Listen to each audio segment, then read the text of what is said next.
Hello and welcome back to ISCT TV 2025. I'm one of your What is up with me right now? Okay. Just breathe, you got this. It's nothing like a PhD program, you got it. Okay. Hello and welcome back to ISCT TV 2025. I'm one of your correspondents, Miriam Pazdar, and I had the absolute honor of being joined by Wade Atkins, or as some of you may know him, just Wade, who is this year's recipient of our Mentoring Award. Thank you for being here, Wade. Thank you, Miriam. I'm very excited.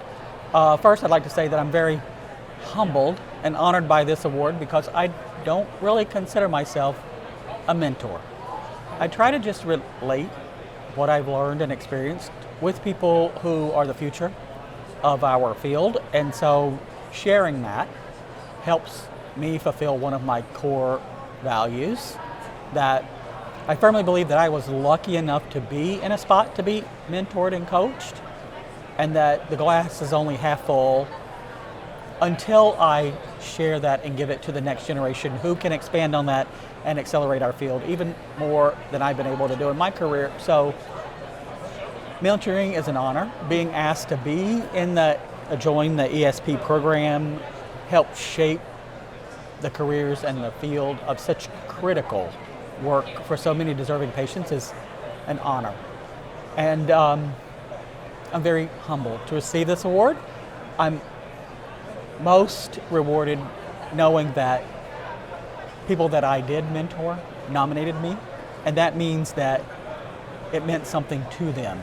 They got something out of it. They didn't just tolerate and participate, they embraced and gained from it. So that's an award in itself. So thank you for having me here to talk about that. Absolutely. So, as one of your former mentees, well, I actually would consider myself a current mentee. I don't think I'll ever stop learning from you, but I can honestly say it is absolutely our honor to have been your mentees because you have such a wonderful wealth of knowledge. And I think ISCT and the field as a whole is very, very lucky for that. And I was hoping to talk to you a little bit about your approach to ISCT's mentoring program, how you got involved, how it's evolved for you specifically over the years, and how you tailor your mentoring style every year when you get new mentees. I will say that I was apprehensive when I saw that first invitation. It seems that in the ISCT field, they had people who signed up for an ask for mentoring in quality assurance and regulatory affairs, and it wasn't one of the boxes. Right. And ISCT reached out and said, you're pretty much an extrovert, would you do this? And so we explored it together, and then I had a couple of cohorts, and as each one joins, we take some of our first time to just get to know each other a little bit. And then one of my approaches is, how do you want to make the best use of the time that we're going to share together? Sometimes cohorts want a little bit more of a didactic approach. Some more want to experience work-life balance.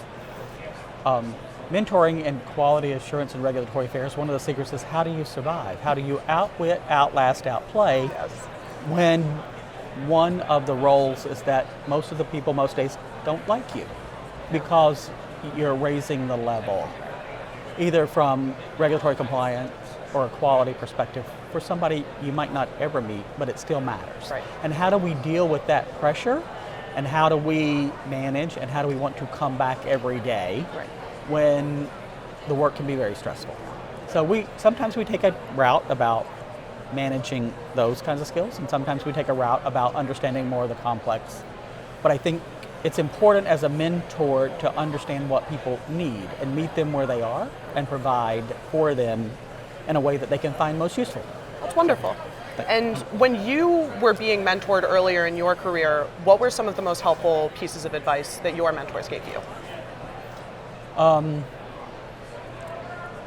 Two very important things that always resonated with me is you don't have to be perfect, you just have to be Wade.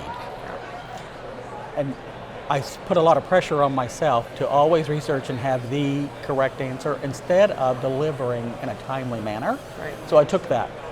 And another one, during an annual review, my manager, who was also one of my mentors, but we didn't even use those terms back in those days, I just did what they told me to do, and it turned out to be mentoring and learning by osmosis.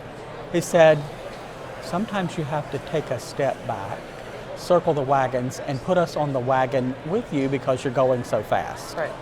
And we unpacked that, and I came to realize that where I always assumed that everybody I was talking to knew more than me, he said, you need to realize that even if they're MD or PhD, they might not understand these concepts that you are an expert in. Right. And you need to train and educate them no matter what their title Sure. is. And so I took that to mean I should not be intimidated by other people and just have a conversation to meet them where they are and understand what their needs are. And if I can provide some support for them, I try to meet that. So you said, who were my mentors? I can't name them because there were people who were just providing guidance and information, and I was trying to absorb it. Yeah. So it wasn't a formal program. So I'm very excited that we're formalizing the program. Right. And that's why, and making sure that we do involve emerging professionals Yes. so they can gain experience. And from the selfish side, how do we ever plan to exit the field if we can't feel comfortable about who we're passing it to? Right. And that's all of our jobs. We can call it mentoring, we can call it coaching, we can call it survival, we can call it planning for our own future. Right. But how do we leave the field better than we found it? With having you in it, it will always be better than before you got there. I can promise you that. I am so thankful that ISCT recognized you this year. I think your mentees recognize you every year, and now it's just a little bit more official. So thank you for being here with us today. Thank you for everything that you've done for the mentoring program, for the people that work with you, and just the light that you bring into the world. We very much appreciate it. Thank you. So, Together, the future is brighter with both of us in it. thank you. Thank you.